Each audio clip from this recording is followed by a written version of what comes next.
Good morning, everybody. I seem. Oh, there's trouble number one. I thought you ran away from me. What'd you do? Disappear into Howl's Castle? Yeah. There's a little blue box in there as well. No. I run around with the doctor, not you. Yeah, I know, but he's hanging with Hal. It would not surprise me one bit. Not at all. Nope. So, Hello, how are peeps. we? How are we this glorious Sunday morning? Cheesed off, miserable, broke, far from home. All the normal stuff.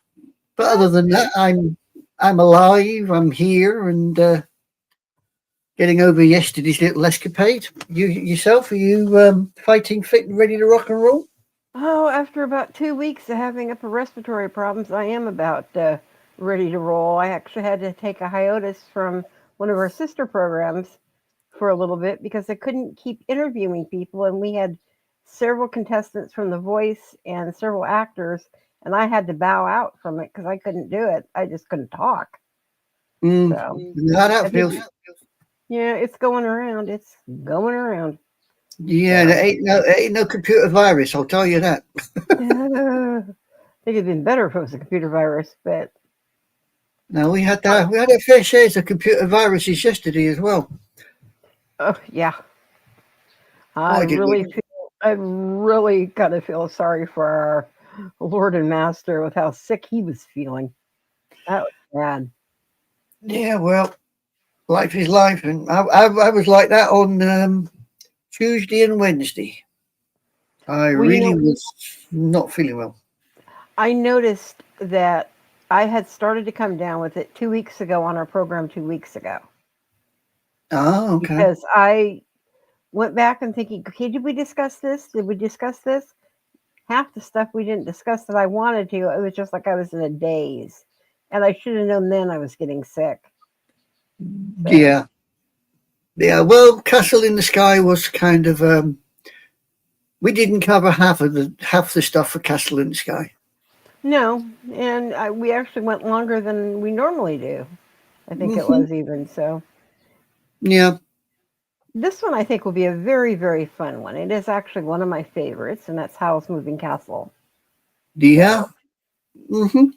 It should be a fun one. It should be a weird one because it reminds me of lots of other films as well. Oh, okay. Which other films does it remind you of?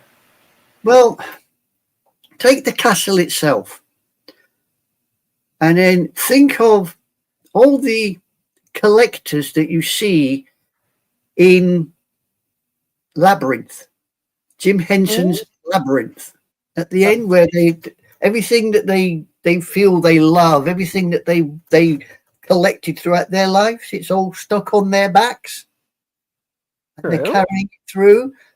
To me, that's what the castle reminds me of. It's like a big collector, and as Howl's moves through life, he's just stuck bits on. That is a thought. Yeah, I will agree.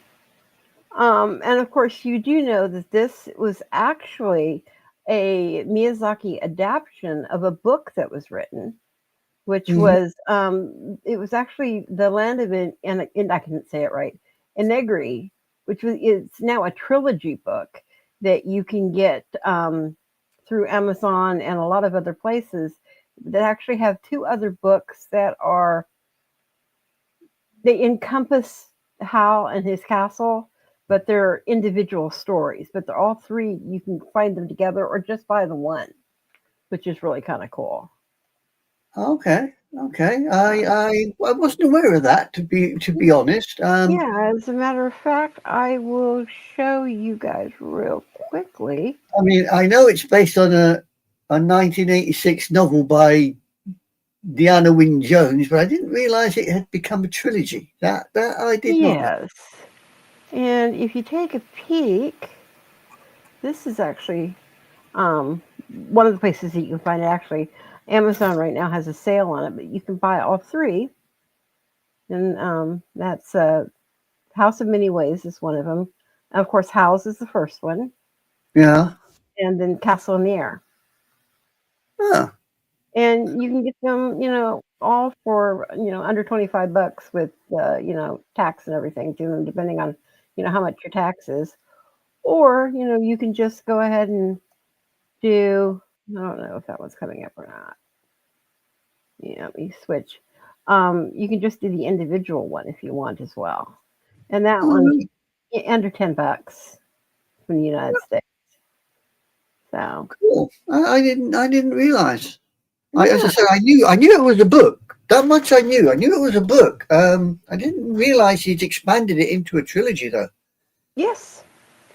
Shame, shame Ghibli can't get the other two books and continue the story.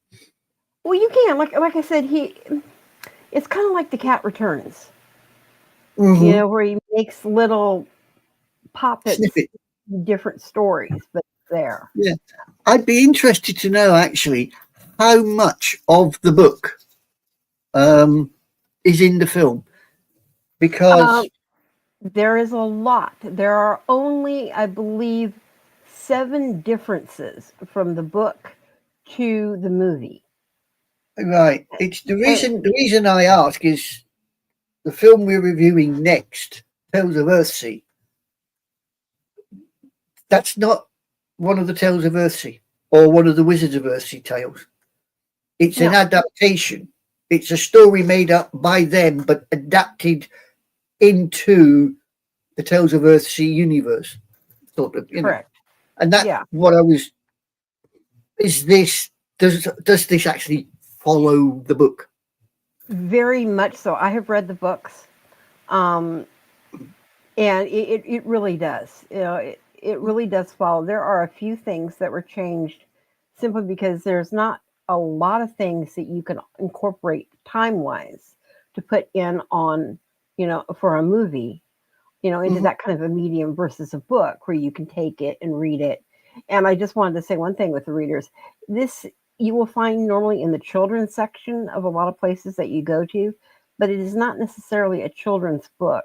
It is on a reading level kind of um, yeah, Harry Potter or some of those type books where it is a much more in-depth Young book adult, for an adult. Yes. yeah, young adult book. Yeah. Yeah, Yeah. yeah. And Well, this there's all if you look at the movie is although it says Howl's Moving Castle, and people think, oh, it's a kids' movie. When you watch the movie, I wouldn't say the movie is exactly a 100% kids' movie. no. And if you really wanted to go kids movie, there's a picture book that can kind of go along with it as well. That is Uh, completely separate and it's hardcover. no, it's all right. Yeah. Come on, I'm picking up enough. I don't need to pick any more. Oh, but come on, it's gorgeous.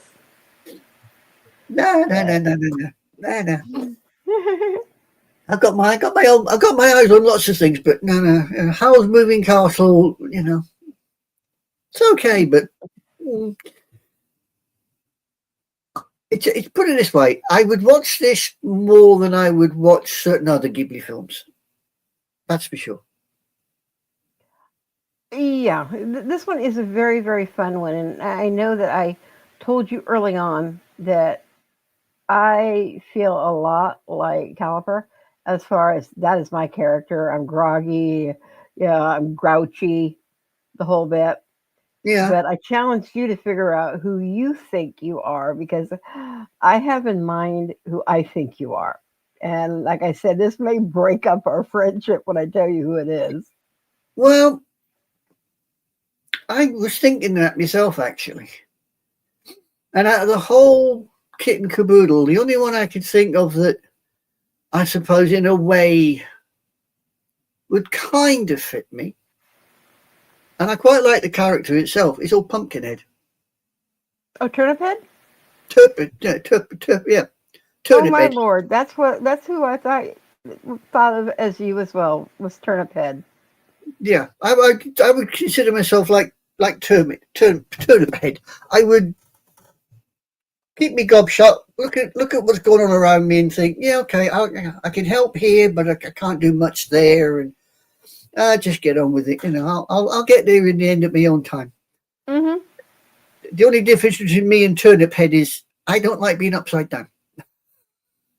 Yeah, well, I wouldn't like bouncing along as a pole on a stick either. But Mm.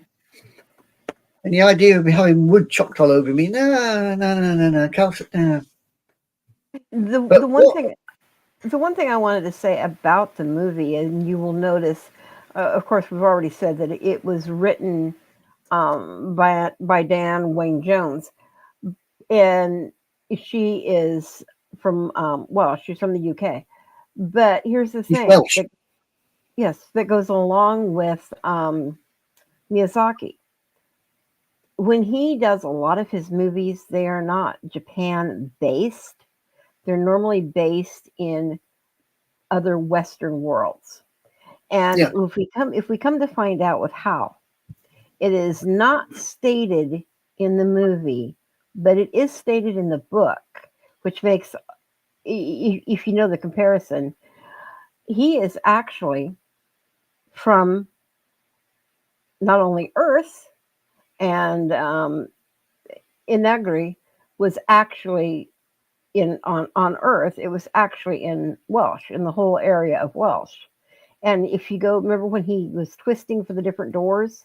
And if you go through the black door, you will find that's actually him leading to home, where he had a normal life. He, played on a rugby team. He had a car, a whole normal, regular life. we see But me never having read the book. I watched the film, and for me, Miyazaki has taken the film and he's moved it all.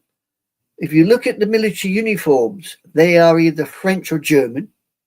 And if you mhm, look at the architecture, especially the royal castle, that is very European, very very much. very French stroke German orientated. It's not Welsh. So I would say, yeah, possibly the book does put it in Wales, but the film, I would say, has picked it up and stuck it in Europe somewhere.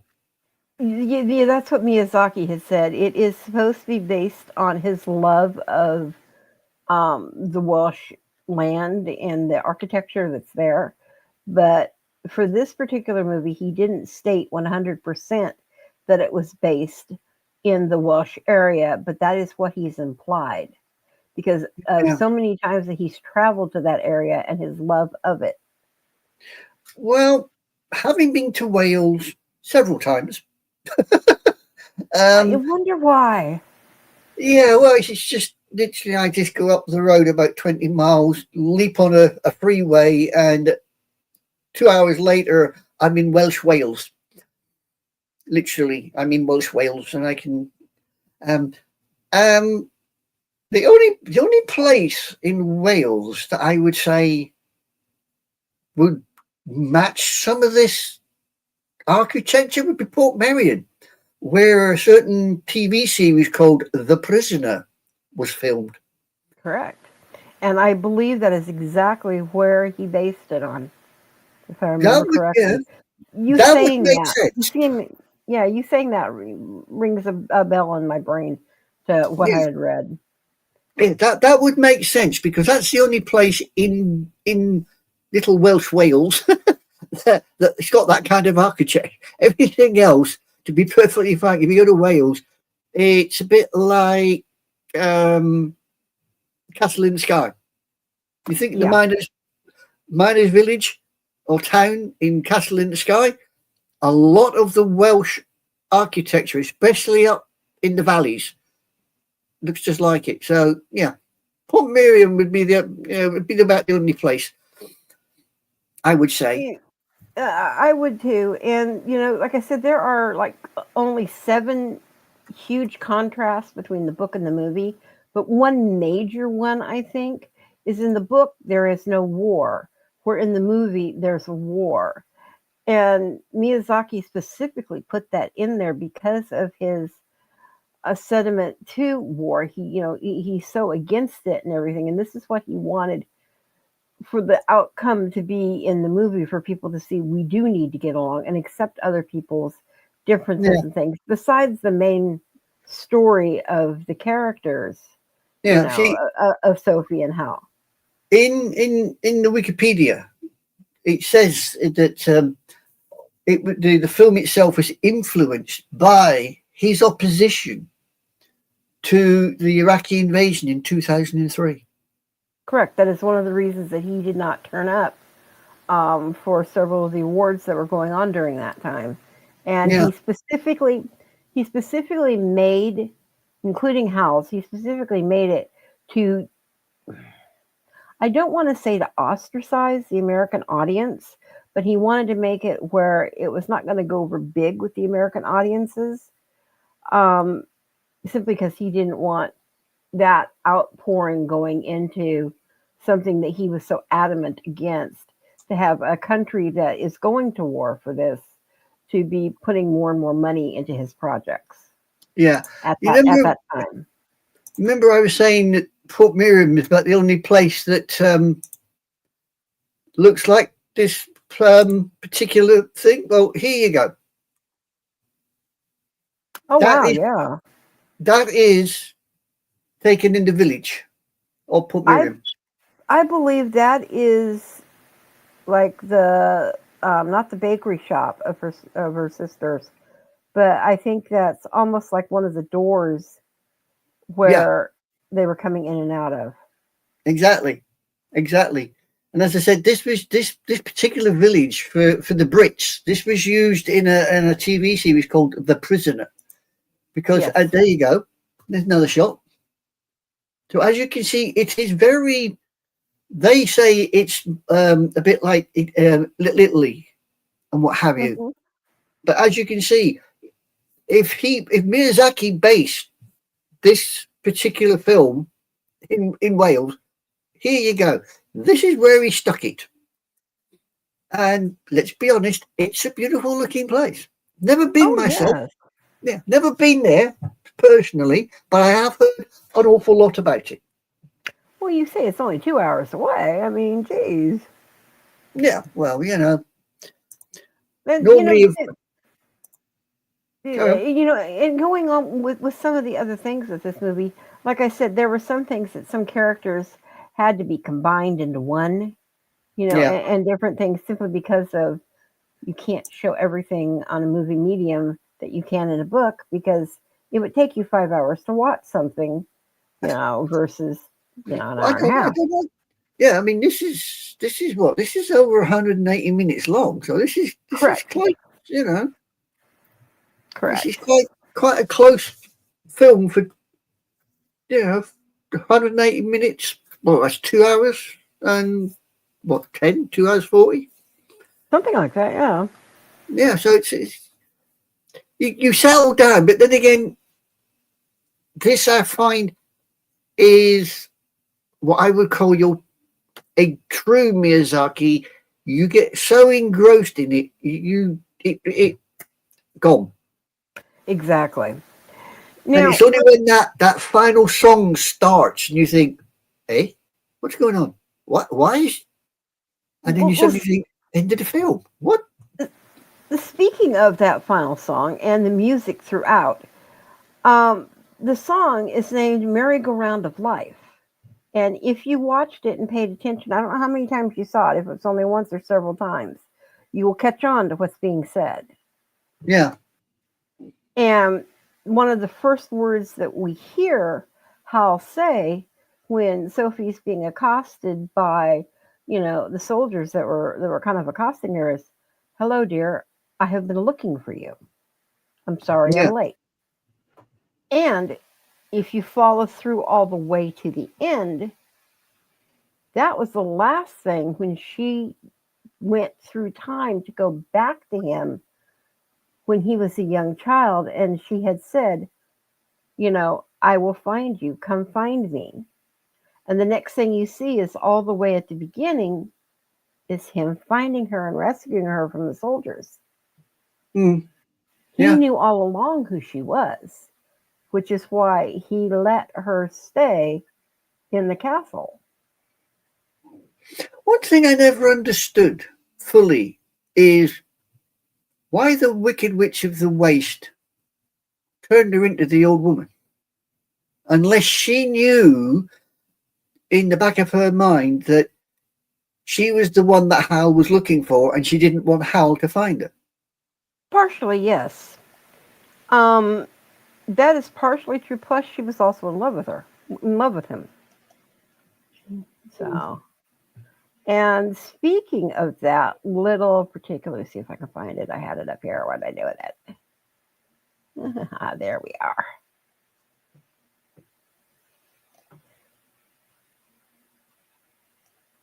Did I share it to you? Okay, fast something. Come on, where'd you go? Where'd you go? Where'd you go? I have a picture. You have a There we go. photograph. Shock I horror. Steps back oh in hush. amazement. Oh hush. If you look, this is when he says to her when he first meets her inside the castle, when Hal first meets her inside the castle, she's the old Yeah, lady, says, "What do you have in your pocket?" And this was the curse, and this is paper right before it burned and burned into the table. This was the yeah, curse that the old lady had given. Now, this is, let's see if I can find this note that I had of it. This is actually 100% written from the actual curse from the book. Now, let's see if I can pull it up here for a second. I had it and then I went away from it. But if you look at all of the different little symbols on it, it makes perfect sense with what the curse is said. Oh, what did I do with it? I had it blocked here a second. Come back here. Yes, we know Sophie's witch. Oh, gee, you didn't hear that from me, did you? behave yourself, young lady. No. I said you know Sophie's a witch. Did you figure Sophie that the out? Witch. Did you figure out Sophie's a witch as well? Um, I worked out that she was certainly not just a hatter. That was for sure. I worked that much out No, because there because was when no. she, yeah, go ahead. Okay, when she started to do all the little bits on her own, you suddenly think, no, you're more than just a hatter. You have definitely got something. Um, but no, I suppose yeah, lots of ways. You have to be a Well, witch to walk on air. oh, well, no, he had his arms around her for that. But Yeah, no, when but the she was second time she did it with the dog. correct, You couldn't have her. but when she was talking to the hat, when she was talking to her the hat, that okay, you're going to have to marry somebody rich, and we see that her stepmother is wearing the hat later and is telling her, "Oh, I met somebody who's filthy rich," Yeah, and then she's cursed, and I have the thing for the curse, but she's cursed, and she keeps not breaking the curse because she keeps repeating the curse to herself by saying, I'm so ugly. I'm so old. You know, things are hard. My knees won't work. This and that, and she yeah, keeps re giving herself the curse. But anyways, the poem says, "Falling star, get with a child a mandrake root. Tell me where all the past years are, or who cleft. The devil's foot teaches me to hear the mermaids singing or keeping off and stinging and find what. When serves in advance an honest mind nearly all these symbols Okay, nearly all of the symbols, apart from the mermaids, are on the symbols on the table. Yeah. And if you see, I don't know how much you can see that, but You've got a little there's figure the there, but I wouldn't say it's a mermaid, but there you go. yeah, but there's the falling star. This is the young boy, find the young boy, and I forget that there was I saw a whole thing of it that actually circled each one of what they were, but Okay. I kind of found that surprising to that effect that was what was there as far as that goes. Yeah. Well, And I okay. well, I was going to say one thing that surprised me was um, when she's asleep. Did you catch when Hal was looking at her? She's Mm, back to her youthful little self. yeah. Yeah. Also, when she dreams, she's her youthful Hmm. self. So, and Calcifer straight off says that's some curse you're under, and you can't tell anyone about it. He Yep. clicked straight away. Oh, I love Calcifer so much. Absolutely love him. You know, and The thing like is, I, though, right? Basically, if you work it out, Calcifer is Howell's heart. correct, because he has Hal's heart. Yeah, he is Howell's heart, life and soul. That's why if Calcifer dies, Howell will die because they're symbiotic union Yes. that they've got. You know, so and he comes back to them in the end when she gets released from his contract, shall we say. He comes back because he's lonely. Well, well, in the book, it's supposed to be he is such a womanizing man, and we kind of get a little hint of this throughout the movie. Who, When she, Calcifer or no, Howell? Hal. Can you imagine Calcifer being a womanizer? How would he get out of his fire pit? Well, you never know. Hmm, that'd be some interesting mating. I'll say that much. Wouldn't Oh want to yeah, take him out on a date. yeah. I mean, the Wicked Witch of the Waste certainly realizes that Calcifer's got heart, that he's a beautiful fire. I could just see him roasting marshmallows. Lovely, but man, he's a pig. Did you see how much eggs and bacon he was shoving down his mouth as a fire? Yeah, yeah. Yeah. But then again, that was what Howell didn't eat. But the little kid that's in with Howell, he's just as much of a pig as well. Well, he shovels now. Oh, I know. And what is unique about it within the book? His name is Michael, but Yeah, they had to change it to Marco for the movie because Michael isn't a word that translates in Japanese. wouldn't know that. There's lots of probably there's lots of stuff that doesn't. I know there's lots of stuff that in Japanese it doesn't translate to us, but the other way around, I wasn't so sure. Yeah, I was surprised to find that out. That's why they changed it to Marco, because that translation can translate into Japanese. Oh, okay, okay. Certainly won't be using the toilet in the castle, Mm, bathroom in the toilet. I mean, when she first walks in there, you take one look, you think, holy take moly. one look and run right out the door the other way. Uh, yeah. But Oh, yeah. the more she cleaned, the more energetic she got. Well, yeah, because she said, was it that little outburst made me feel, mm.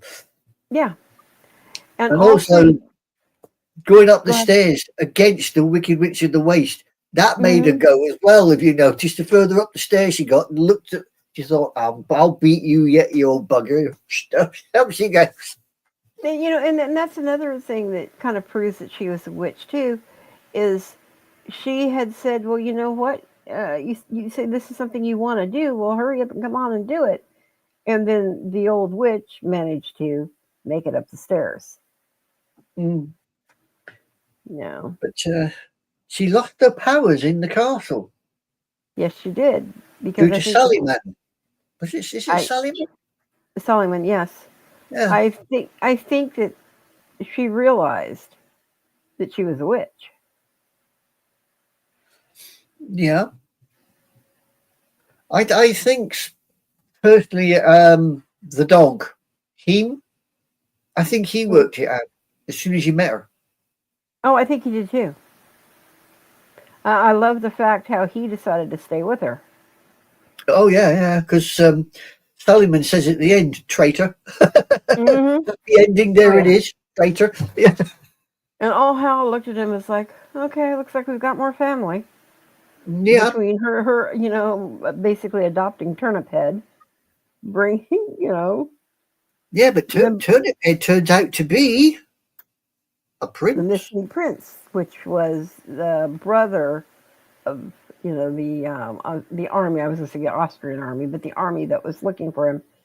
Yeah, In the books. Now, in the movie, he actually fights, for the other side. He's actually, fighting for the other side and wants peace. yeah.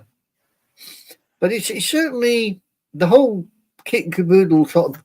Oh, unlike this thing, I'm trying to think of the film. Uh, Unlike the Boy and the Heron, for me, this has got a more one, two, three follow on type story. The Boy and the Heron did kind of weave you around a bit.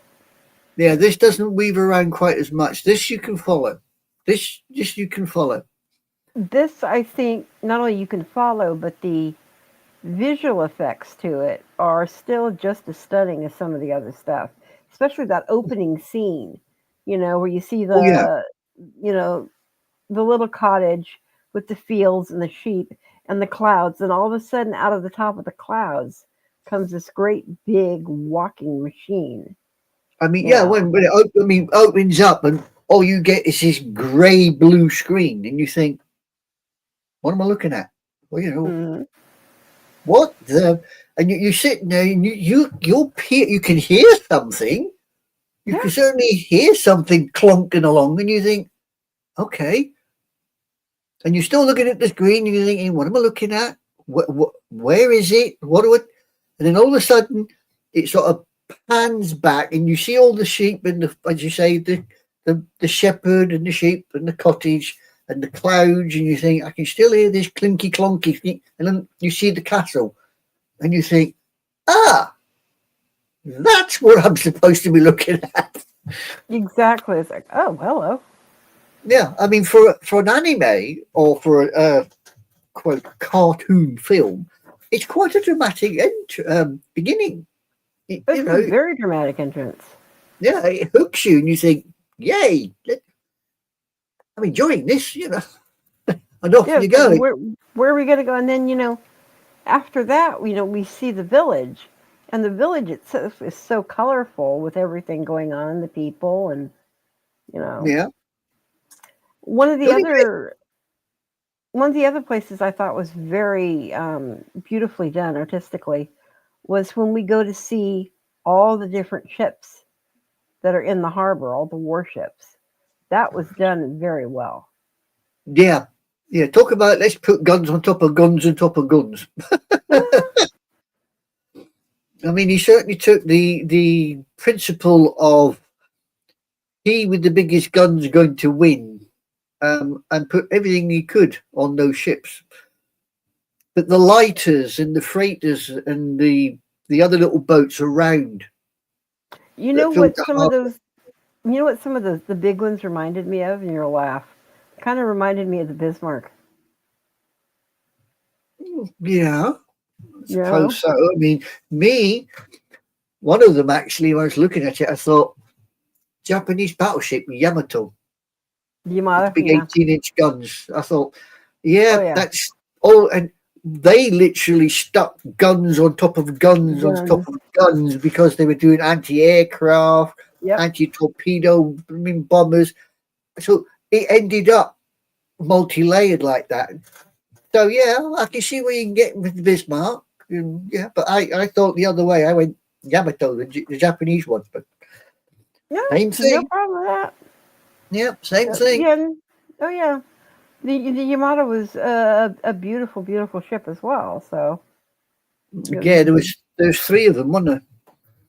There was Yamato, the Yamato, Nagasaki, Mashi. Was it and the Mashi? Nagasaki. And yeah, the third one was originally constructed as an aircraft carrier and didn't quite get in the water. Correct. Yeah, the only two of them actually hit the water, and that was the Yamato and the Mamashi or something that was called. Yeah. And they both got sunk on silly missions. But there you go. Different subject. Let's move on. Which will be coming after the first of the year. We will discuss. Yeah, we've got other things to discuss before then. We've got other films to look at. Well, I'm not saying we're going to do that on Sunday mornings. Maybe again. Really? Hmm. Okay. This time slot is for anime, but we may be able to fill it up with something else. But Damn, you found my weakness. oh, I don't know. Board the battleships, people. Yeah, where's that? Mini me? Uh-huh. Uh, But one of the other differences also in the book, it did not have Howl being a bird, transitioning into a bird. Miyazaki put that in because one of his love of flight, and they wanted to be able to see that for him as the main character in this, being able to go up and fly up to the battleships that were in the air, the airships that were yeah, flying, and make that because, as we've discussed multiple times before, Miyazaki has a great love of any aircraft that it was, because of his history with it. the thing is though, on in this particular film, nothing you see flying could actually fly. No. No, no. In the real world, everything that was floating above them really should not have been floating above them. It Not almost, to me, they almost look like dirigibles with row paddles on the sides of yeah, them. It's almost what they look like. they do look like zeppelins with bits added on, but Yeah. really, I don't think. Looking at them now, I don't think any of them would have got off the deck. Probably not. Possibly not. I mean, even the castle at the end, when the castle takes off and flies, when they've rebuilt it, I don't think that would have worked either. Well, do you really think? Are you talking about House Castle getting up and flying? Is that what you meant? Yeah. No. No. No. No. No, that wouldn't Like you have. said, not unless he had a little blue box helping him along. Well, I think that's what the little blue box is in there for. Give it the idea. Probably. Move. Off you go. Talking about But the no, blue box, I saw one of them the other day up for sale. I thought of you as soon as I saw it. full size, small size, what size? Full size, big blue piece box. And no, it was not bigger on the inside than on the outside. It was actually smaller on the inside than it was on the outside. And it's not the real deal. No, not the real deal. Well, it is the real deal, but not the real deal. If I you, want, yeah, no. It was the real deal as far as what the TARDIS transitioned into or transformed yeah, into. But I want to find the TARDIS. I know it is floating around here somewhere. you want the what of the TARDIS? I want to find the TARDIS because I know it's floating around here somewhere. Oh, you want to find And it? I'm Well, going to hijack the Doctor. I swear to God. you carry on, sweetheart. You go for it. All I will say is, don't look me up in 20 years. I won't be here. Oh no, I'll take you with me. We can go flying everywhere. No, hell no. You'd be the perfect companion that the Doctor needs. You'd be the caliper to him. Well, I don't know. I'd certainly get you into trouble, that's for sure. Oh, like the Doctor can't get into his own trouble. Oh, yeah, I would certainly get a lot of people into trouble with me. I have this one little problem. I've had it all my life. It's called no filter. Like I said, like caliper, but Something, that's supposed to be me. yeah. But no, actually, oh, well, never mind. Never mind. I Well, enjoyed it. Have you ever looked at the prizes the film has won? Have you looked I at the have list? I have only seen a couple, but I figured I would leave that to you because I know that's what you're probably going to do. Yeah, well, one, two, three, four, five, six, seven, eight, nine, nine awards that it actually won, and it was actually put up for 12.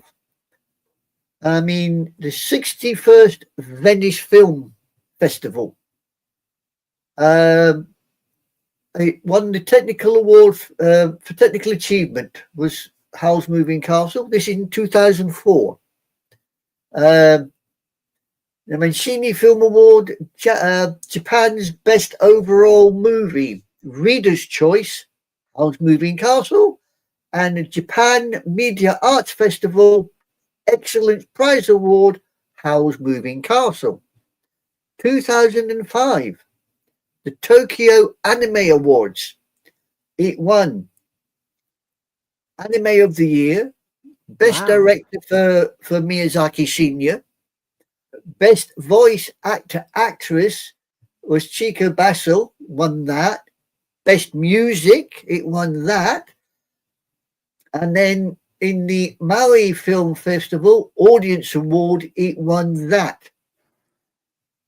Then it didn't do it quite so good at the Seattle International Film Festival. It was put in for the Golden Space Needle Award, but it only got runner-up. Oh, okay. 2006, the 78th Academy Award, Best Animated Feature. It was nominated, didn't get it. Saturn Awards, Best Animated Film, nominated, didn't get it. And then in 2007, the Nebula Award, the Best Script, won by Miyazaki Sr., and then for the English translation, Cindy Davis Hewitt and Donald H. Hewitt. And that's everything that I've got that the film has actually won. That's amazing. But then again, Yeah. Miyazaki does not disappoint. He never has. Oh no. He um, certainly does put when he puts his films together. He puts it together. So you can't say he has made a few duff. Let's be honest. He has been a few duff ones, but for the most part, it works well. It works very well. And one thing I enjoy about this one is this is not a younger, tween or, early teenager. This is a young woman, probably in her early 20s, that goes through this. So he's now Yeah, taken an adult one, but there are children like Markle is there. And it's been one of Miyazaki's philosophies is he writes stories for children to be, enjoyed by children. yeah. Well, I said about the 78th Academy Award. Yes, It didn't get any. Do you know what it lost to? I don't even want to know. And if you tell me a Disney, I'm stopping the show now. Well, no, the show's not going to stop then. It's not a Disney. Okay, Are you ready for this? lay it on me. Wallace and Gromit, The Curse of the Were Rabbit. Yeah, there you go. Okay, okay. That's what it lost out to on the 78th Academy Award.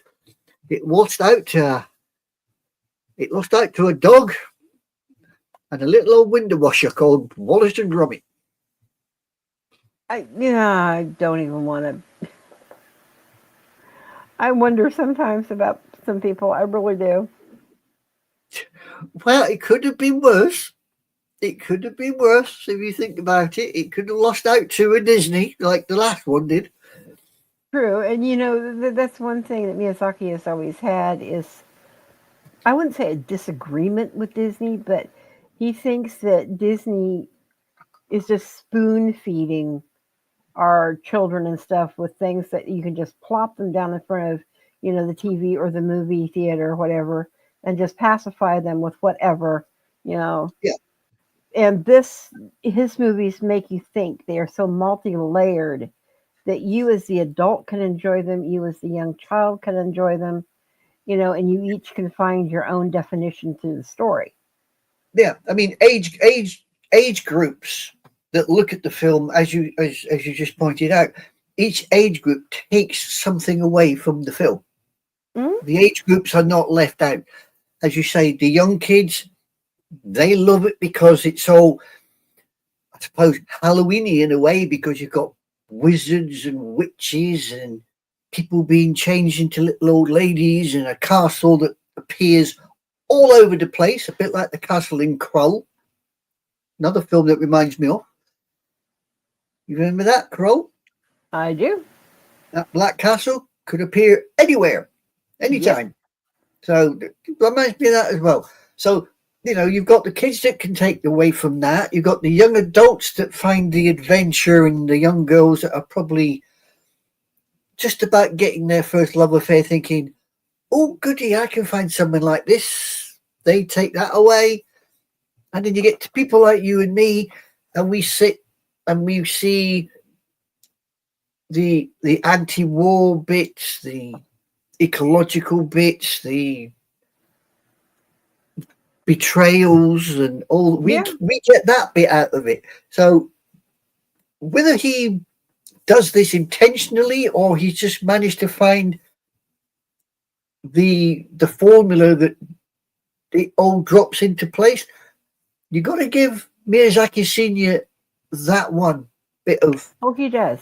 kudos. He He can give you a film, and all the generation can sit and watch of it, and you all take a little bit away from the film because it's there for you if you exactly. if you're open to it. A lot of people aren't open to it. You see, they don't. And I think that is one of his problems that he does have with Disney is that we have been, at least those of us in the Western world, have been so straightforward. Okay, it's going to be this. We're going to sit you down, and we're going to either put you in front of. I'm not knocking these because I grew up on them as well, and I love them. Yeah, But putting you down in front of Mickey Mouse, they're putting you down, in front of all these wonderful things like Cinderella, and all the way on through, and they're wonderful stories. Don't get me wrong, but they're very one dimensional, and they're just there for the entertaining. With Miyazaki, he takes so many different layers and puts them in, and besides, like I said, things for each individual person, but then he puts all that in with such immense, beautiful artistry and layering. You're not looking, at storyboards that are just straight black and white, yeah, storyboards that are straight one face. They're not 3D, they're still 2D, but they're so in depth. You can't tell sometimes with some of these things. The true. artistry and the music behind it is just so enriched. Yeah, you see, Disney take, for instance, the fairy tales of the Brothers Grimm, Hmm. right? They take, for instance, Cinderella or Snow White, and they only take the top layer. Yeah. We only get the top layer. You do not get the substratas of those particular stories. If you read Cinderella or Snow White, read the story, there's a hell of a lot more going on than what you see in the Disney film. A hell of a lot more. But Disney don't want that. Disney wants a little bit of, shall we say, a bit of a fright, but then happy ever after. It's got to have a happy ever after at the end. Yes. Whereas, some of these Japanese films don't. Some of No. them Look don't at have Grave of the happy ever Fireflies. after. Look at Grave of Grave the of the Fireflies. Fireflies. There was no happy ever Exactly. after on that one. There's no happy ever. No, exactly. There's no happy ever after in that at all. The Um, Wind Rises, I would say, would even barely have a happy ever after. I well, no, I wouldn't even think The Wind Rises doesn't have a happy ever after. It has an ending, but it's not a happy ever after ending. When Yeah. Marnie was there, that's not a happy ever after either. No. So, you know, It's they, based more on realism and what's really going on. yeah. I mean, as you say, we grew up in the West. We grew up with things like Disney, Hanna Barbera, you know, Donald, we had Donald Duck, Daffy Duck, Pepe Le Pew, Speedy Mm-hmm. Gonzales, Bugs Bunny. This is what we grew up with because that's what we thought cartoons are all about. Captain Caveman, Scooby Doo. I think one of the most in-depth Disney movies that were done actually was Bambi. And that was the one that was Yeah, probably the most multi-layered, especially at the time that it came out. but yeah, it's, believe it or not, it's the one Disney film that I actually cried in. Yep. I Oh cried in yeah. it. And did you cry at the same place that I did? Um, when his mother was shot, or There you yeah, go. yeah. When that you bang and you see a drop, that was, oh, I'll tell you what, when I went to the cinema, the whole place just erupted and there's all these mothers going, oh, yeah, yeah, I could cry. I remember when Catherine, my 25-year-old niece, her father took her to go see Simba in the theater, and that was probably the second one that was the most, you know, realistic of Yeah, them. And she was about 3 years old at the time, and she stood up in the middle of a crowded theater and yelled at the top of her lungs. When the hyenas were coming after him, "Run, Simba, run!" And that was a moment she still remembers to this day. And yeah. that was an impactful part of her life. Miyazaki's movies, I think, are on the same level with that. They Oh, stick yeah. with you. Certain parts stick with you and make you remember, 20, 30 years later. Oh, Yeah. yeah. Oh, yeah. I mean, you think of Princess Mononoke, Mm-hmm. and there's always a bit of that particular film that you, as soon as you hear the words Princess Mononoke, you go back to it.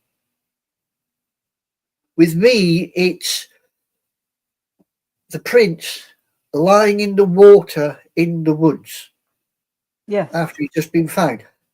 That's the bit that comes back to me with Princess Mononoke.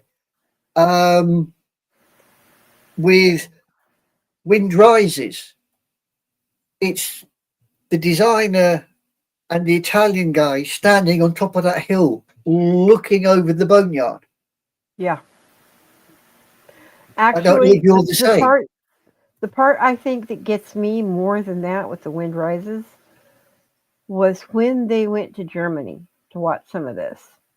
Yeah. And they were interrupted by Gestapo running past that were trying to get to somebody else. And they looked and like, oh no, they're not who we're looking for.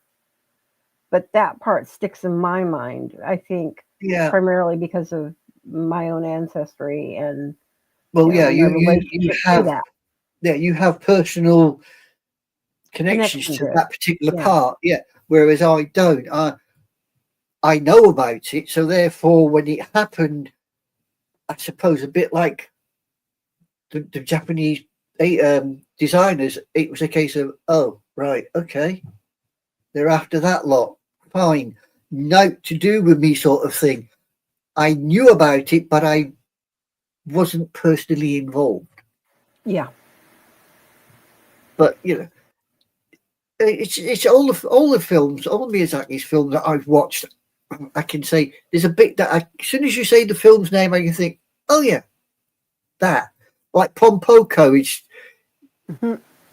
it's the bit where the big head's on the main road, and just after that, down the road, there's a single Yeah. raccoon dog that tries to cross the road, and that gets hit, and you think it's not the head that worries me; it's that one little. bugger that gets clobbered No. around the corner on his own. You know what I mean? There's not many, quote, for the Westerners, cartoons that can do that. I mean, Yeah, I Scooby know you're Doo. putting it in, I know you're putting it in quotes, but to me, to put a Miyazaki in the term of a cartoon is almost a bastardization of Sacrilege. it. Yeah, It's it is. sacrilege. It really It is. is. It's not. You see, I have this argument with a lot of people. They turn around and say, "How can you be so into a bloody cartoon?" Pardon my French. And I say, it's not a cartoon. I'm looking at an animated feature of a story. It's the story that draws you in. The animation, the music is all there. It becomes a complete package and it draws you in. If you have that sort of a mind where you enjoy these sort of things, there are people that look at all of this and think, garbage, waste of time, waste of money. What do you see in it? Because they don't get it. It's not part of their psyche or their makeup. And I don't want to label anything, but some people that I have talked to that are like that, and I know people that are like that, they are, oh, I'm going to go watch whatever this new latest blockbuster, set of Yeah, how many movies are. You know, whether it be, it's all about street racing or it's all about, um, different animation things or superpowers. And that's what they see in that level. They don't want to do something like this. no, no. I mean, I've got an individual, no names, no pack drill, who at one time, if I was sitting watching an anime, didn't matter which what it was, be it a Miyazaki or a series, the first thing out of his mouth was it was CP. And I'm saying, well, how the hell do you work that one out? It's exploiting kids. No, it's not.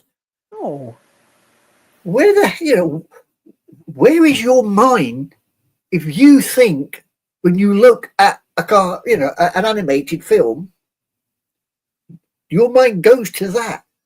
I don't get it. 1 and 1 equals 2 to me, not 1 and 1 equals 11, which is where he seems to be going. Unfortunately, as I say, we in the West, if it's not Bugs Bunny or Scooby Doo or yeah. Captain Caveman, we don't get it. And as far as we're concerned, Scooby Doo, Captain Caveman, they're for kids. Yeah. And that's it. They get to that precipice, that bit at the end, and they can't see past the end of this nozzle. Yeah. And there is so much more. I keep telling people in anime, it's like any other medium. There are so many different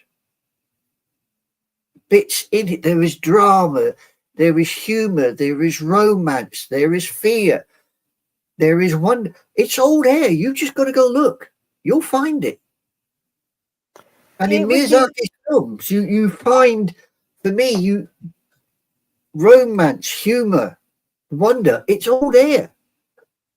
it would be no different than if you had taken a blockbuster Academy Award winning feature film, and put it out into an animated form. Yeah, And at that point they wouldn't look at it. But if it's real people they're seeing, real actors and real background scenery, then they're all, oh my God, it's wonderful. And they can't seem to break the divide of people on screen versus something drawn on screen that's animated. And it's the yeah. same thing.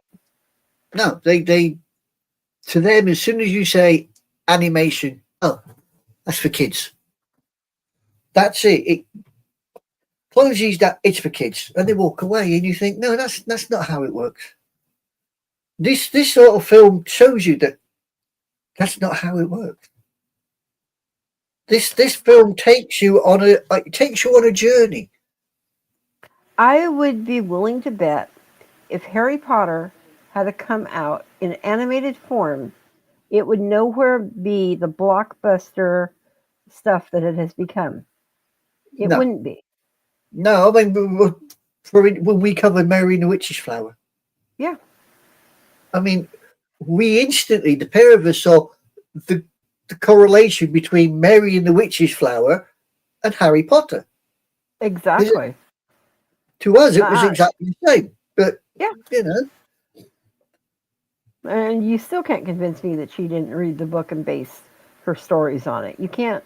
There's no way that you can convince me she didn't. no. I mean, J.K. Rowling must have read that book. Yeah, Must have read that book in the 70s, or had it read to her yeah, at least. So yeah, because there is so much, as we pointed out, in Mary and the Witch's Flower, which corresponds to what goes on in Harry Potter's little world. It's all there. it So is. excuse me. That um, I know that it's been actually finally starting to get colder here, and I don't know if it's starting to get colder there or not. But I know Not that yet. you really kind of like chicken and things like that. You don't really like beef and other things. So I actually had the perfect Japanese, really kind of warming dish for you. You can eat it for breakfast. You can eat it for dinner. It's more of a traditional comfort food, and we do all different sorts of form with it. But it's called okia. I can never say it right. Okiadon, and what it is you take basically a bunch of in a pan. Um, Max does it much better than I do. You chop up a bunch of onions and chicken, and you kind of mix up an egg, beat an egg in it, mix it up in it, and let it simmer with a little bit of dashi. And if you don't know what dashi is, it's basically just Japanese soup stock that you can get just about anywhere in any store that sells, Japanese food ingredients and things like that. And then you kind of have this saucy. It turns out making this kind of a loosely saucy top to go over steamed rice, and we will do it either over steamed white rice, um, sometimes sticky rice, or even in my case, a lot of times I'll do it over brown rice. And then on top, when it's still, you can kind of pour it. But what I do is I go and take another egg and either make it very, very loosely cooked, or just put it in uncooked on it and let the heat just kind of cook it. And to me, it's one of the most gorgeous things that you can actually eat. It's really really good, and it's kind of funny because what it's called is it's called the parent and the child rice bowl because it features both the chicken and the egg. It's kind of a little pun and humor. Yeah. See, So a lot of Japanese dishes actually do have a raw egg stuck on top of them. So you are actually we following the culture on that one when you put a raw egg on top. A lot of we the Japanese we stuff do that. has a raw egg. Yeah, yeah, we do that so much with different things. Yeah, So, yeah. I but mean, I did notice in the supermarket the other day they're now doing um, complete Japanese meals. oh, are they? Yeah, there's about three or four of them. They're now complete Japanese meals that you bring home and you put in the oven and let them all. What was it? The company's called Usabi or something, and they do complete Japanese meals now. So Um, it's taking off. The culture you is know, actually catching on. well, I guess it's catching up for you there, but for us, it's been here as long as I can remember, since I was a very young child, and Yeah, living here well, in California, especially in the San Francisco area, it's very common. I can remember in college, I think I might have told you this. My best friend, before he passed away, he and I would sneak off out of college. We just ditch for the day. We just head down to the Bay Area. We'd hang out in Japantown all day, mm, and Well, do the see, whole thing. America has got closer ties with Japan than Britain, really. Especially if you think back to the late 30s and, shall we say, the early 40s. Hmm. You have that, and then after 45, again, you have this closeness. So both the Japanese and American way of life has interwoven over centuries, not just Yeah, decades, centuries. I think We haven't, especially, yeah, we you know, haven't you, interwoven that much. We're more interwoven with Europe. I can see, yeah, I can see that. Yeah, You we're know, more Europe stuff. Yeah, France, Germany, Italy, a little bit of Eastern Europe. I suppose, actually, in some ways, you could say the Russians as well. We that probably.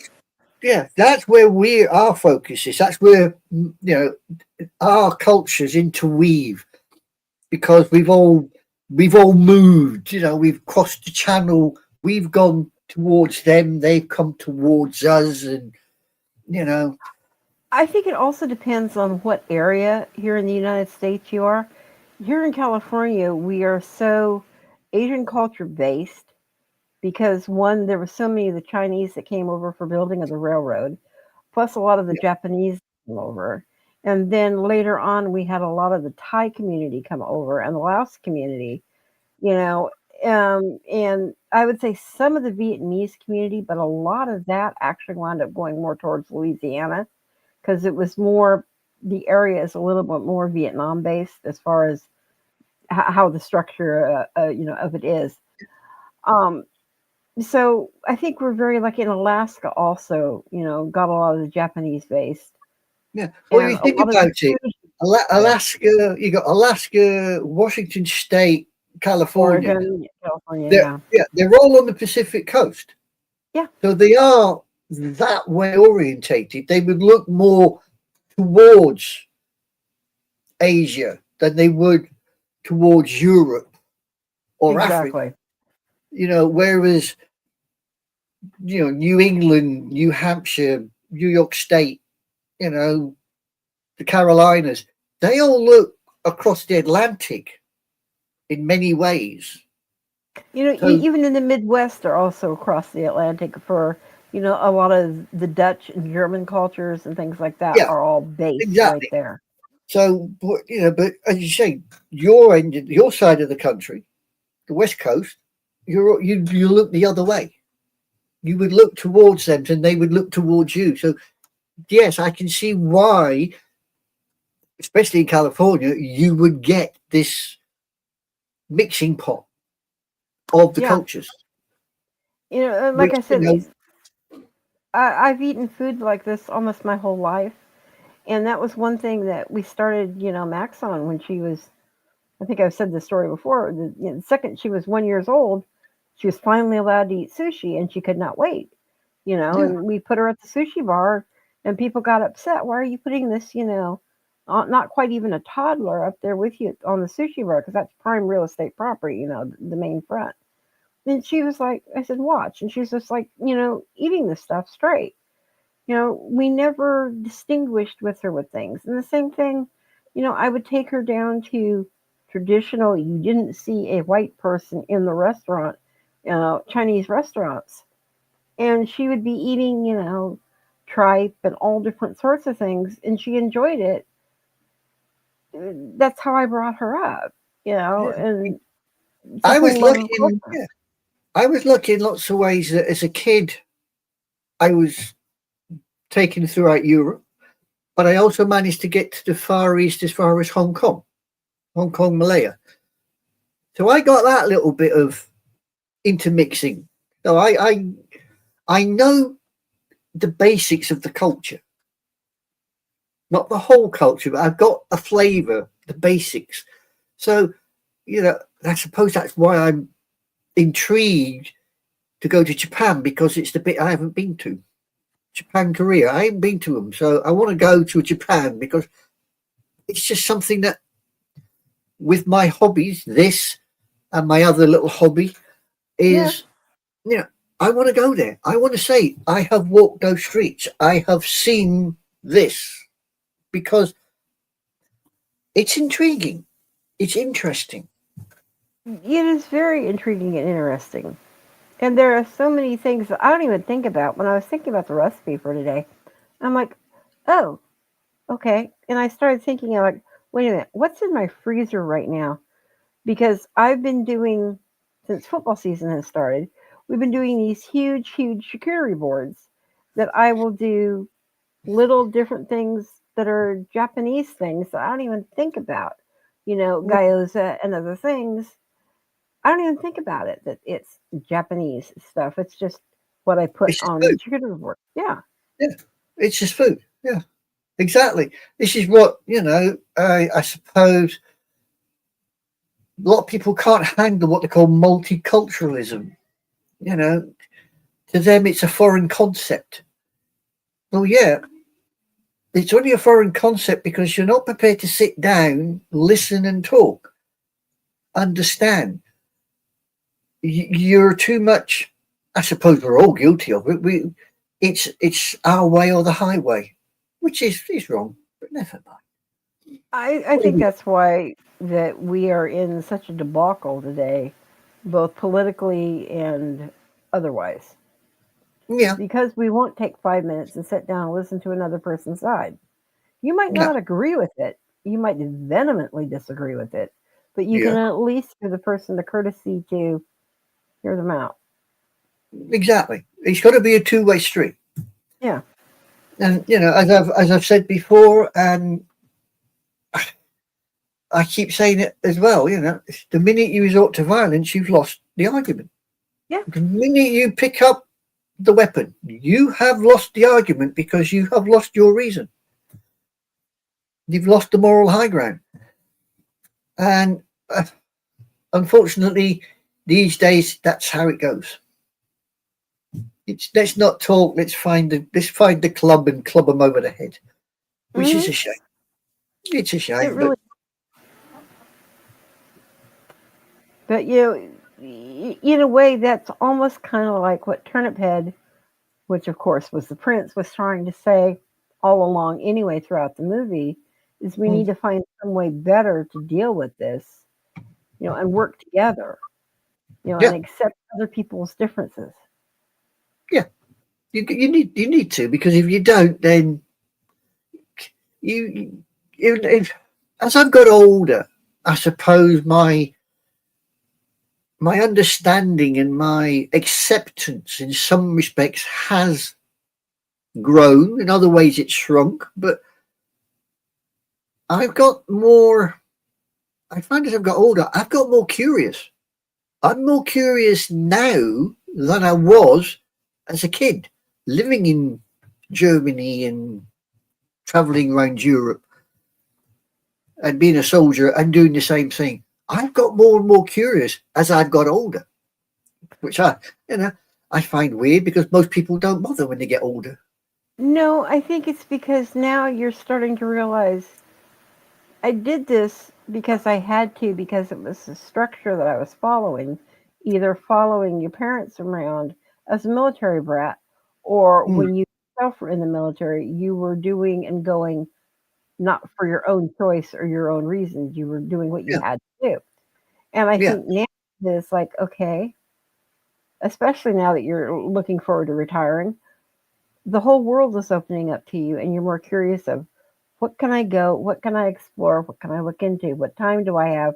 I don't have to be mm, so focused on a 9 to 5 job. exactly, exactly. You sit there and you think, wow, that is a big world out there. Have I got time to go and see the bits I haven't seen? Hmm. And unfortunately, I suppose my focus and aim has come down squarely on poor old little Japan, which is not so little actually, because if you actually overlay Japan and all the islands, it's almost twice the size of Europe. It really is. It's bigger than you think. I forget how many islands I used to know. It was like in the I 400s. think it's over 5,000. But oh, okay, I was thinking like around 400, but I didn't know it was that high. No, I think there is quite. I used to, as you say, I like you. I used to know the islands, or how many islands there were. I will just double check for you.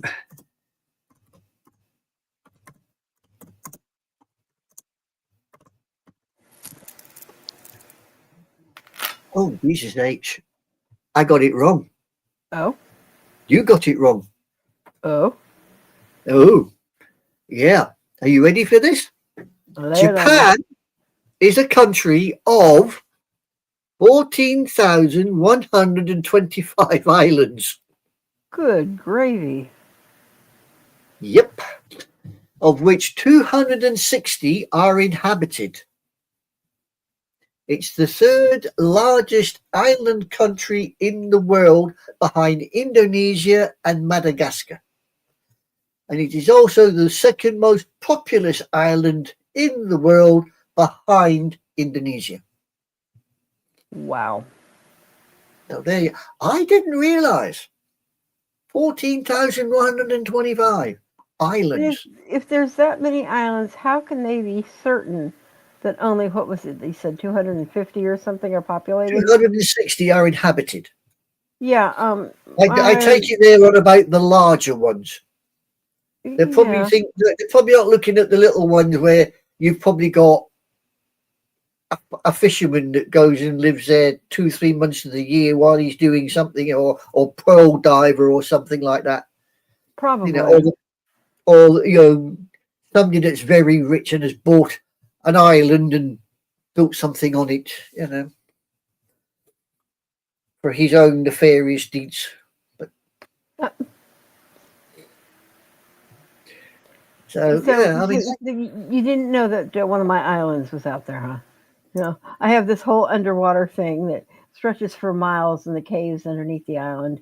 You can't be all seen. It right, doesn't look like it's populated. yeah, Sorry, I'm a huge, huge Cleve Cluster fan, and that actually was the base for one of his books that carried on. the four main islands, the big four main islands of Japan are Hokkaido, Honshu, Kyushu, and Shikoku. Okay. That's the four big islands. And one of the films that we will get around to eventually is actually based on Kyushu. Oh, Yeah, which one one is of the that? films. See if you can work out, because it's a film that you told me about, and I said at the time I didn't have it. Now I have, and I've actually been and watched it. Okay.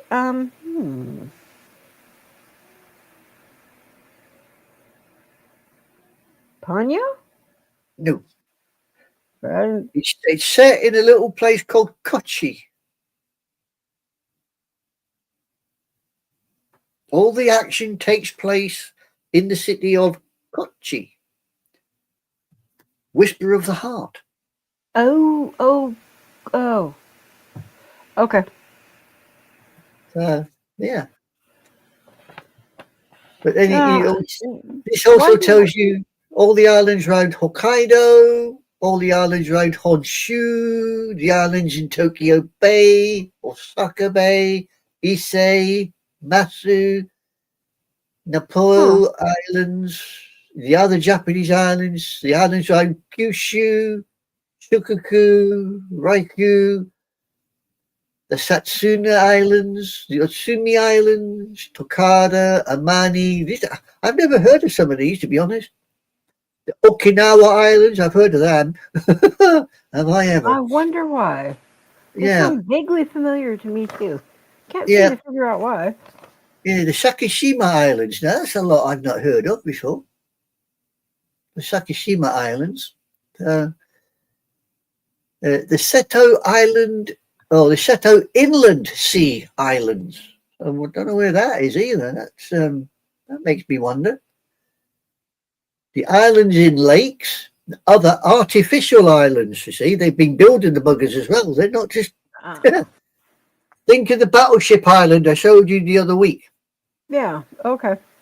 That's started out as a little island, found the coal, built everything around it. Now it's a big man-made island.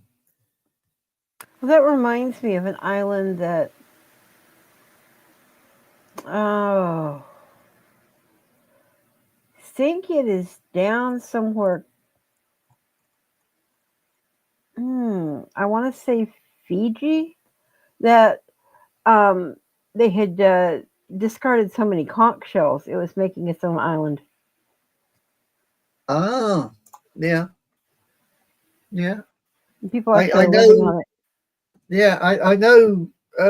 Um,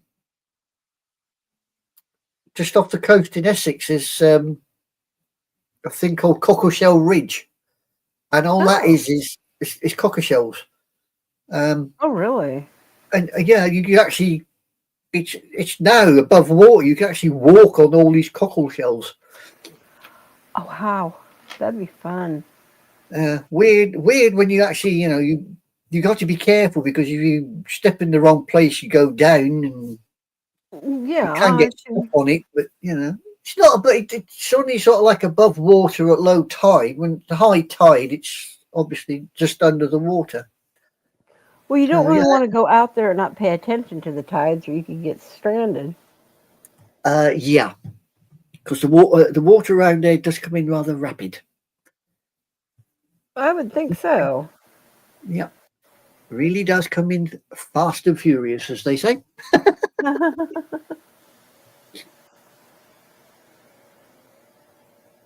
I was trying to look something up.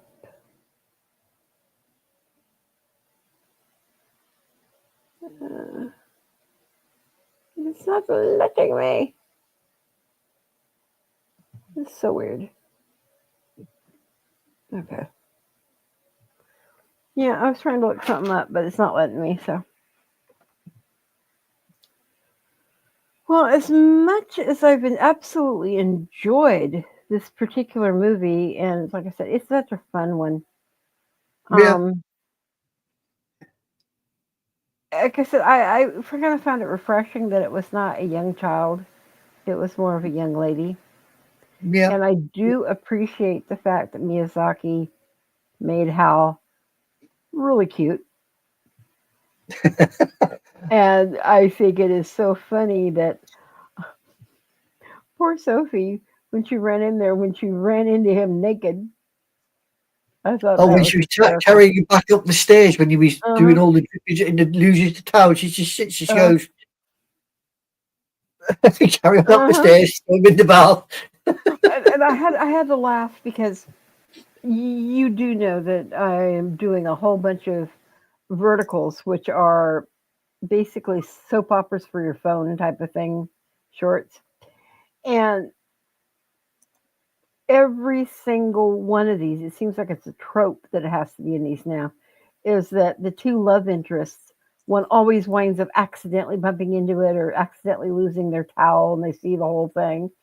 And Yeah. when I rewatched that, because I hadn't seen House Moving Castle for a few years, so when I rewatched that, and I've been watching so many of these verticals with this daily, I'm seeing this. I'm like, I can't get away from this, whether I try to watch or not. It's like, Uh, yeah, well, in case you're wondering what the Japanese Sophie looks like, right? mm-hmm. That is the woman that plays Sophie. Ah, That is her. So as you can see, she is not exactly a young person. well, her voice does not sound like an older person either, though. No, no, exactly. This is something which I've got to be honest. Since I've got into anime, in the little I know, I have found out that a lot of the actors and actresses, or voice actresses that play these, you look at them in real life and you think, no way. Yeah, yes, way. Oh, I They know. they're just not quite what you think. They really aren't. It makes you, you know. What I think actually is so funny is she played, the young Sophie. Gene Simmons actually played the old Sophie. Yeah, exactly. Yeah. So, yeah, I still say 100% they could not have chosen a better actor, I don't think, than Billy Crystal for For Calcifer. calcifer. Well, yeah, I mean, I I have. do not think. Yeah, there you go. That's the Japanese howl. Yep. He's That cute is too. what he looks like. Stand Again, up straight though, boy. yeah, not a young person, not a young person Young at all. we are. Yeah, his name is Takuya Kimura. And of Um, course, you know that the American versions of Howl was Christian Bale. yeah, Howl was Christian Bell. You had Emily Mortimer was the young Sophie, and Gene Simmons was the old Sophie.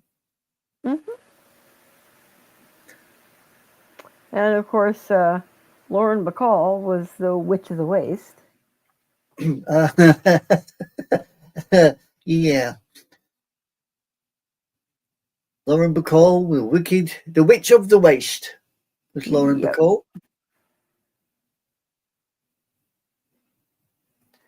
I'm looking to see who else we. Unfortunately, we do not have a picture of the Japanese calcifer. We do not have one. Yeah, I know. I was looking as well. Yeah, Honey is unknown in the Japanese version. They don't even know who played her. Crispin Freeman is the prince, the turnip head, and Yo Uzumi is the Japanese version. He looks a bit like turnip head, to be honest. I do find sometimes you look at some of these and you think, yeah, they look like the voice that you imagine, and it's true. Some of them do. Quite surprises me how many you look at these and you think, good God, you look like the character you're portraying. Hmm. But such is the way they do these. I mean, that's what I like about the Japanese because they seem to be able to, no matter what age they are, they can portray any age group. Oh, It's I weird. know. I know. It's so absolutely wonderful. I mean, I was reading something the other day and then watched a YouTube video, and it was a young lady. I say young lady. She was in her mid 40s, and she made a bet with somebody, and the loser had to wear their school uniform. Oh no. Yeah. Now, if you can imagine a Western person wearing their high school uniform at the age of 45, how many of them are even going to get into it, let alone wear it? Right? This particular female not only got into the damn uniform, it fitted her as it did at school, and she hardly looked any different. I hate people like that. As soon as she put it on and she did her hair and she did for this, you stood there, literally, you sat there looking at it and you thought, bloody Nora, she's 45? Are you kidding me? Hmm. And you think, these are the people that live up to the age of 90, 99, 100. And you think, what are they doing for life, for crying out loud? They've Oh, I sold their know. souls to the devil. How about them? Hmm. I don't know. I mean, some of them are just unbelievable. You Yeah. know. So They, I do, I don't know if you noticed or not, but I brought my little friends along today. like your switch sprites. Yeah, my little sweeties. Yeah. Well, you should. You should Ghibli. You should. You switch sprites. You should. You Yeah, like your there's no such sprites, though. Have you noticed in Howl there are no such sprites? I know. Even with Calcifer kicking around and throwing all this the app about, no such sprites. I know. I really kind of found that disappointing because I really expected when she was cleaning, she'd be finding some. No, all she found was caterpillars and bugs Yeah, I know. and spiders. Lots of spiders. Yeah. So yes, there's real life, and then there's kicking the bum out of it. And Miyazaki was kicking the bum out of it when he started with that lot. I don't know what he was thinking at making it so dirty, but Oh man, some of it I got to be honest and say, as I said, the toilet when she walked in there, the bathroom oh, stroke toilet. I thought, no way, man, what the hell have they been doing? No, don't tell me. I don't want to know. well, think about it. Two men who don't do anything, and how already was a brooding little mess to begin with.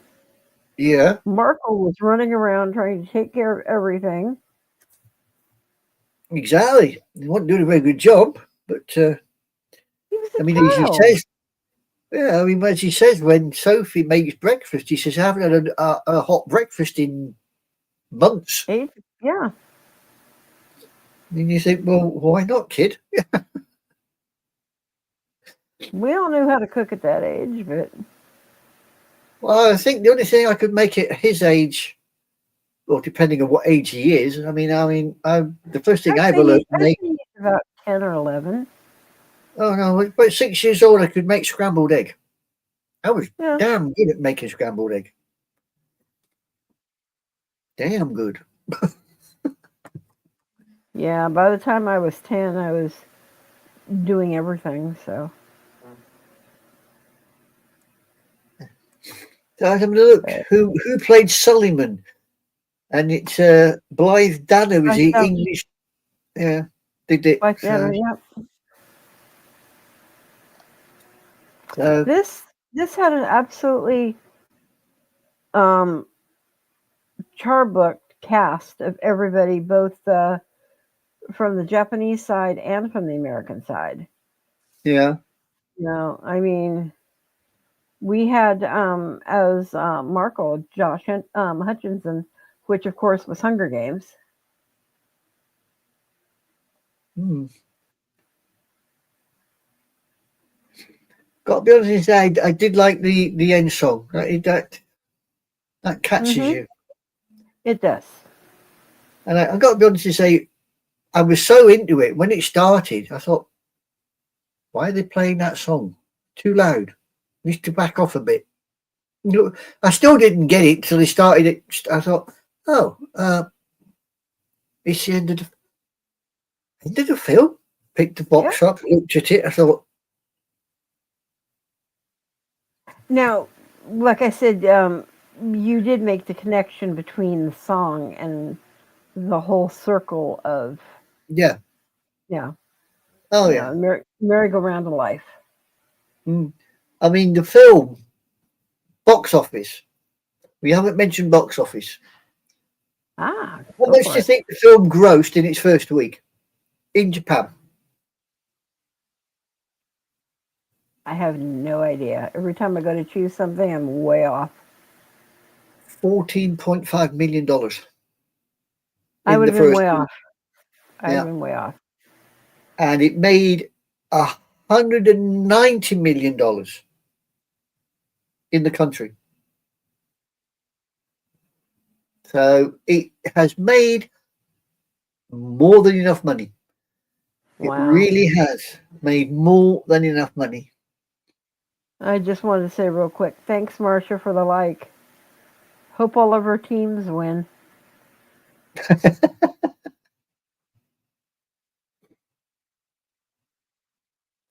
Yeah, well, nice. At What did? least somebody gave us one like. Yeah, that was Marcia. Um, uh, I heard how much it made in Japan. How much did it make U.S. dollars? US dollars? Or worldwide, it doesn't matter. I'm just curious because of his doing it to kind of turn away some of the US that was watching it. Well, it was distributed. It made an additional $46 million outside of Japan, and worldwide, it made a grand total of $236 million. Wow. So This it is the certainly 80s made a too. hell of a So, lot of money. yeah, I mean, think about this too. This is the 80s. Mm. So, And it was dubbed into English by Peter Docter of all things, Pixar. yes. Yeah. And released in the United States by Walt Disney in June of 2005.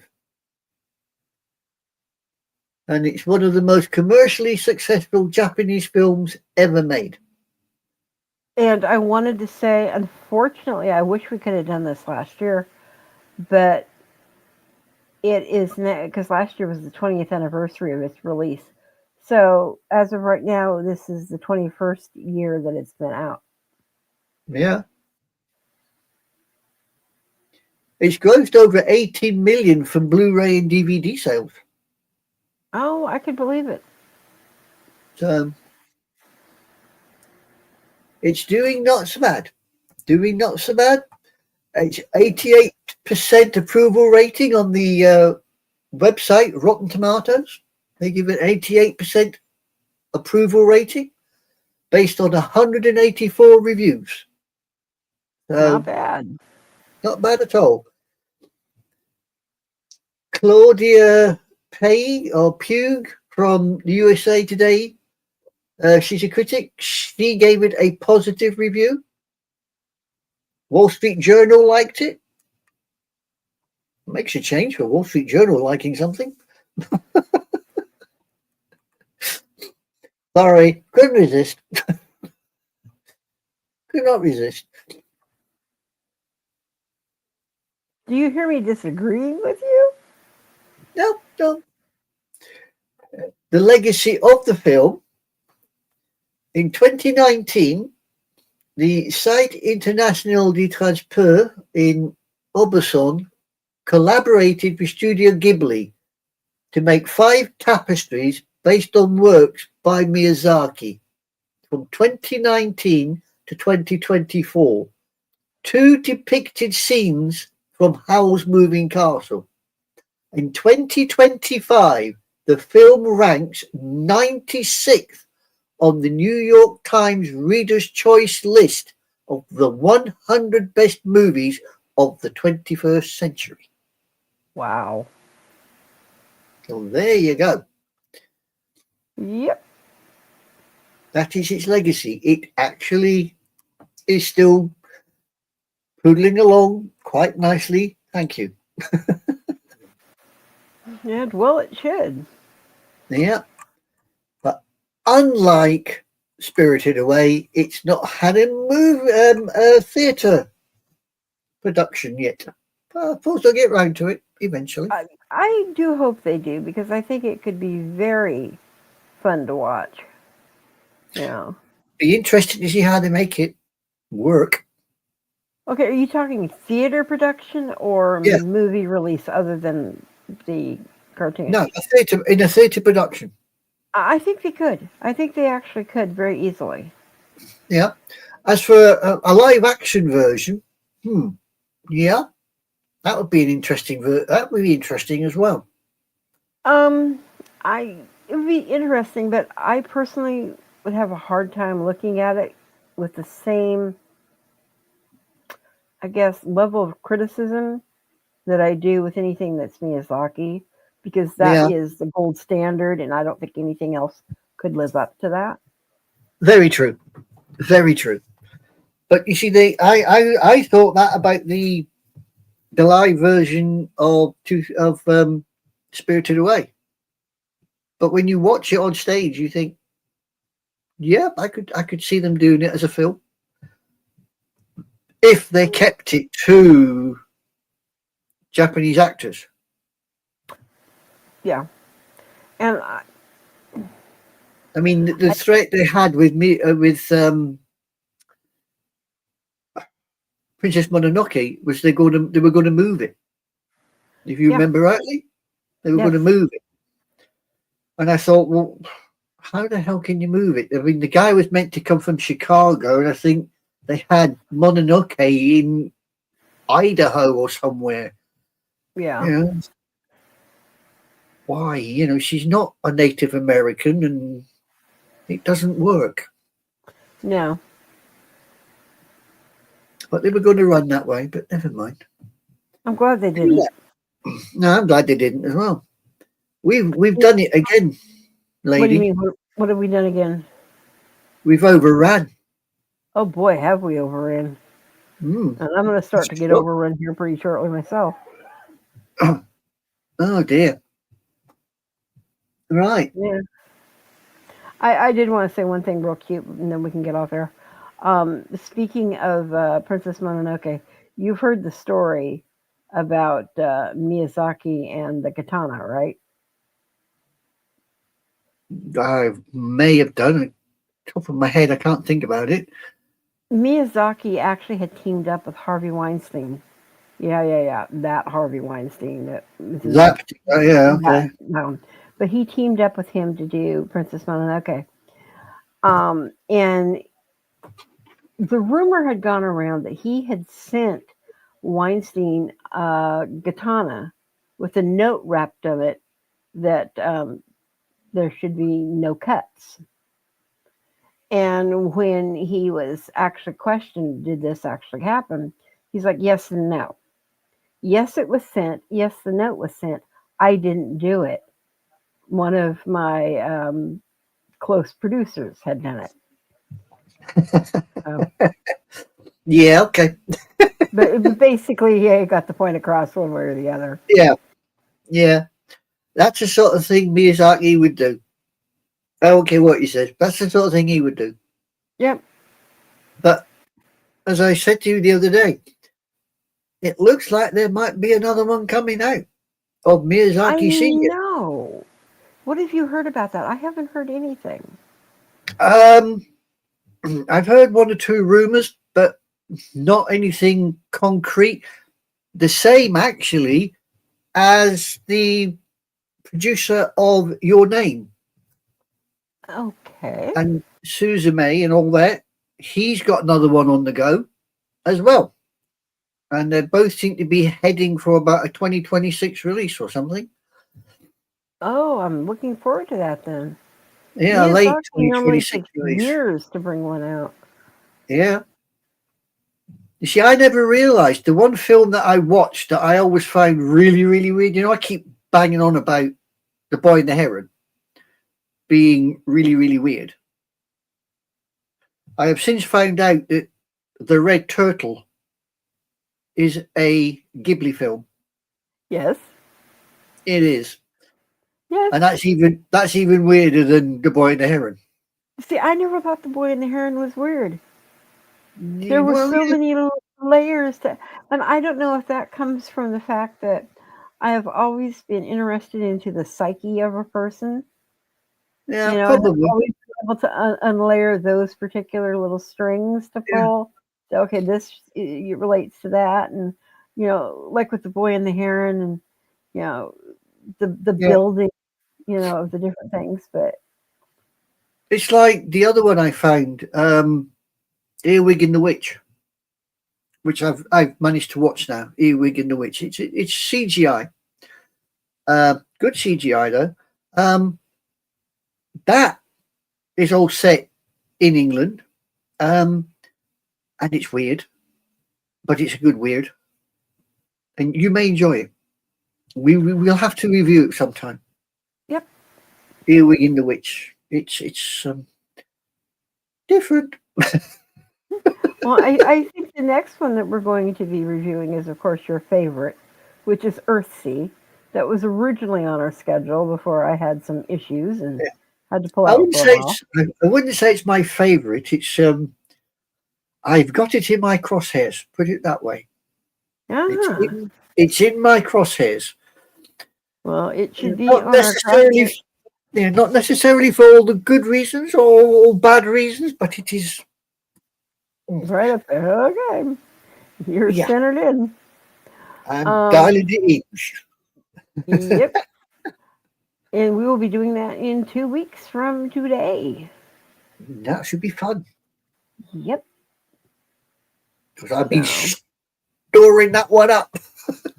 oh, I bet you haven't. I'm going to let you run with that. You let me run with Totoro. I'm going to let you run with that one. Oh, well, I wouldn't have dared interfere with you and Totoro. Oh, I told bloody you I hell. was taking too much screen time just talking about it. You loved it, woman. You loved it. You know you did. Oh, I love Totoro. He's my Yeah, friend. it's He like is these my friend. films.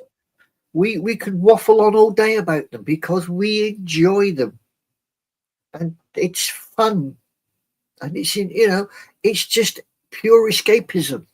What's Hmm. wrong with that? What is wrong with that?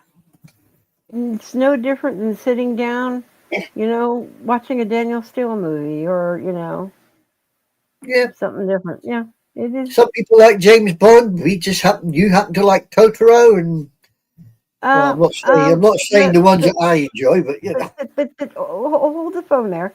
Some people happen to like James Bond. I yeah. adore James Bond, okay? Ah, Don't get me started on that. so if I was to tell you that my mother has a collection of all the James Bond movies that have been released on DVD and they're looking for a home, would you be interested? Oh, gee, I don't know. When can they get here? Eh? You didn't. I said, oh, I don't know. I don't think so. When can they get here? Well, she was a James Bond fan, and most of them haven't even been opened. They're all on DVD. Mhm. Most of them are on DVD, and they go Wow. from Sean Connery, um, the Aussie guy, um, the guy that played the Saint, all the way through. Wow. Daniel Craig's. She's got the lot, Wow. and I've got them over in here. They're in two boxes. I don't know what to do with them because I don't mind James Bond, but I'm not exactly overjoyed with a fan.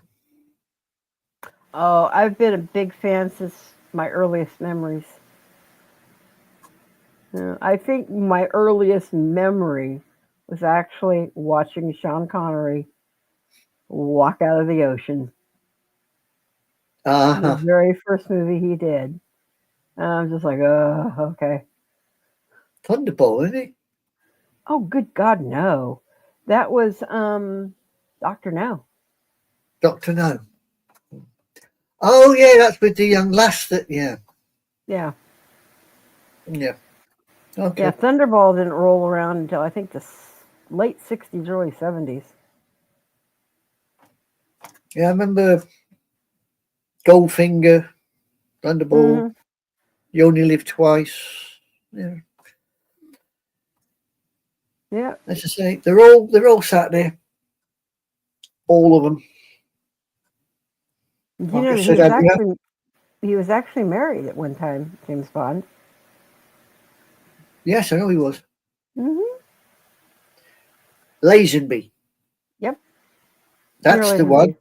Yep. George Lazenby, and he got married to Diana Rigg, Yep. who gets shot on the way down the hill as the car passes. Yep. See, I remember on Her Majesty's Secret Service. Secret Service. Yep. Me Yep. knows you know. I think they got a little funny when they wound up introducing Jaws and his girlfriend, but that was okay. So I suppose if you watch that one, you understand why James Bond is the way he is with women. Yeah. He knows not to be attached because he knows if he does get attached, as happened with his wife, somebody will use it against him. Mm-hmm. So he doesn't Oh, get attacked. definitely. So And that's kind of how they restarted the whole thing with Daniel Craig. They kind of put that same thing going with it to make him into 007 because his whole character arc kind of started before he became 007 yeah, and, had the love of his life who wound up being a traitor, but then at the end kind of turned the other way. But unfortunately, she was killed. So be interesting to see who's going to carry on. I have heard, I think they finally settled down with an actor, but I can't remember his name.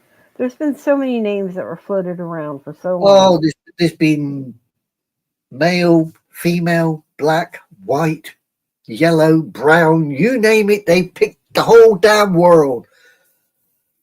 I just don't think James Bond should be a female, no offense. I didn't think the No, doctor should have been a female.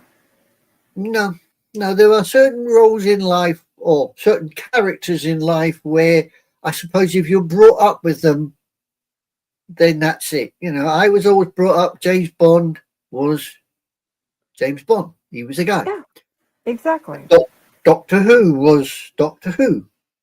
Now, It was a guy. Doctor Who, well, if you go back through all the way to the very beginning, Doctor Who actually had transformed into a female before because he said, I have had children and I have given birth. That could only be from a female. So at one time, and this is one of the things that they never discussed in all of his transitions, that particular one. So what was his transitions before the first one we saw? Exactly. Well, he's part from Gallifrey, isn't he? He's a Time Yep. Lord from Gallifrey. What do they look like? Well, and here's the thing too. It wasn't until everything came to be with Gallifrey and the rules getting changed that he got to have more reincarnations in 12. Exactly. So what happened to the previous? No, that's what I want to know. But Yeah, we can discuss Doctor Who at a different time and date. certainly. But Between that and Red Dwarf. yeah, hey. So I think we're probably going to go ahead and sign off. So do you want to take us out? Oh, okay. I say you normally do that, but okay. No. I will take us out. Lads and lasses, guys and girls, I do hope you enjoyed this little soiree that we took down with Howl's Moving Castle. Do join us again in a couple of weeks' time when we are doing Miyazaki's Tales for Mercy. Goro Miyazaki. Not Miyazaki Senior, Miyazaki Junior. Could be interesting. All I will say. Yep. So we will see you. Bye. Adios, amigos.